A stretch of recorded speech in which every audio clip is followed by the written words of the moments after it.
જય માતાજી। આજે એકદમ સાદા પણ ખાવામાં ખૂબ જ ટેસ્ટી એવા આપણે પરોઠા બનાવશું। તો એની માટે મેં લોટ તો આપણો સાદો છે પરોઠાનો બાંધીએ છીએ એવો જ બાંધ્યો હતો, પણ લીલી ડુંગળી, લીલા ધાણા અને એની અંદર થોડોક આપણે મસાલો કરવાનો છે। એનાથી પરોઠા ખૂબ જ ટેસ્ટી થશે। મેં લીલી ડુંગળી જે લીધી છે એનો સફેદ ભાગ નથી લીધો, આગળનો ખાલી એના પાન જ લીધા છે। હવે એની અંદર ચાટ મસાલો નાખી દઈએ। ચાટ મસાલો થોડોક આગળ પડતો નાખવાનો। આ છે અચાર મસાલો મેથ્યું। જો આ ના હોય તો તમે પેલું જે આપણે કાશ્મીરી મરચું આવે છે ને એ પણ લઈ શકો। અને મીઠું મેં લોટ બાંધવામાં તો નાખ્યું જ છે, પણ આની અંદર પણ નાખવાનું એટલે મોરા ન લાગે। એમાં આપણે વધારે નથી નાખતા હોતા એટલે। અને અડધી ચમચી જેટલું મસળી અને અજમો નાખ્યો છે, એ પણ મિક્સ કરી લઈએ। બધું જ મિક્સ કરી લેવાનું અને આને આપણે હાથથી મિક્સ કરીશું એટલે ડુંગળી અને લીલા ધાણા ઉપર બધો મસાલો લાગી જાય। સરસ થોડુંક એને વજન આપી અને બધું મિક્સ કરી લેવાનું। જો આવી રીતે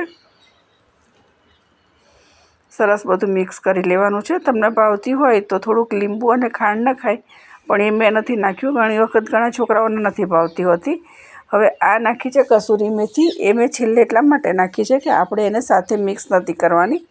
જેને મસળવામાં વધારે પડતી આવે તો એનો સ્વાદ થોડો કડવો થઈ જાય છે। હવે આપણે એને પરોઠું વણી લઈએ। આમ તો આપણે જોવા જઈએ તો ખાંડ અને લીંબુ ખરેખર બહુ સરસ લાગે છે, પણ ઘણાને નથી ભાવતા હોતા એટલે નથી નાખતા હોતા। તમારે જો કરવું હોય તો એક વખત નાખી જોજો, પણ ખાંડ દળેલી લેજો, આખી ખાંડ ન લેતા। આવી રીતે મોટી રોટલી વણી લઈશું અને એની ઉપર ઘી લગાવી દઈએ। ગરમ ઘી લગાવવાનું, બધી જગ્યાએ ક્યાંય બાકી ના રહે એવી રીતે ઘી લગાવી દેવાનું। અને જે મસાલો બનાવ્યો છે એ નાખી અને હાથથી આપણે બધે ચોપડી દઈશું। વધારે ઓછો તમે તમારા ટેસ્ટ પ્રમાણે લગાવી શકો। મરચું નાખતા હોય તો થોડું ઓછું નાખવાનું, પણ આ મેથીયો મસાલો છે એટલે મેં થોડો વધારે લીધો છે। એનો ટેસ્ટ પણ સરસ આવે છે અને તીખો પણ નથી લાગતો। એટલે જો આવી રીતે લગાવી દેવાનું। થોડો લોટ નાખી દઈએ એટલે એનું પડ પણ ખુલે અને એકબીજા સાથે ચોંટી પણ ના જાય।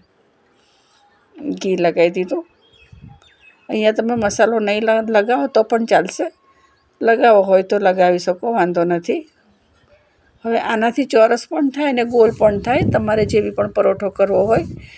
મેં ગોલ કરી લીધો છે અને અંદર ઘી ઘણું બધું લગાવ્યું છે એટલે લોટવાળો કરવો પડશે, નહીં તો પાટલી ઉપર ચોંટી જશે ને તો પરોઠો તમારો તૂટી જશે। આવી રીતે ફરતો ફરતો લોટવાળું કરી અને પછી હલકા હાથે વણવાનું છે, બહુ વજન નથી આપવાનું। તમે આમને આમ વણશો તો સરસ ચોરસ થશે, પણ મેં ગોલ બનાવ્યો છે। જો અંદરનો મસાલો તમને ઉપરથી જ દેખાશે।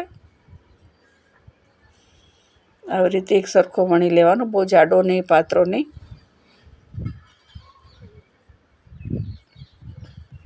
એકદમ ટેસ્ટી લાગશે ખાવામાં। જો આ રીતે હવે તવી ઉપર નાખી દઈએ એને। સરસ તપી ગઈ છે અને બંને સાઈડ એકદમ શેકાઈ જાય પછી આપણે એને ઉપર ઘી લગાવશું। મીડિયમ ગેસ રાખવાનો છે। જો આવી રીતે ફેરવી લઈએ એક બાજુ, એના પડ પણ ખુલી જશે।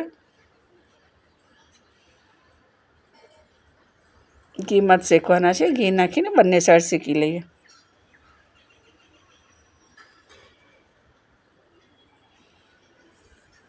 આવી રીતે થોડા કડક જેવા થાય એટલે આપણે એને કાઢી લઈશું।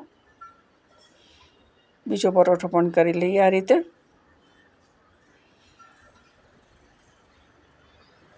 ઘી લગાવીને શેકી લઈશું।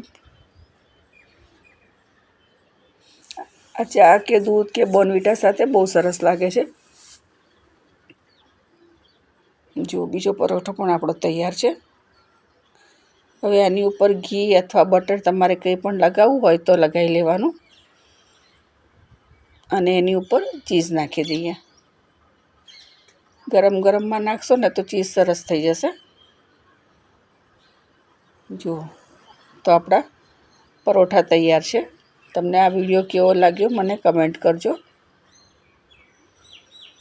એકદમ સાદા પણ ખાવામાં ખૂબ જ ટેસ્ટી એવા આપણા પરોઠા તૈયાર છે.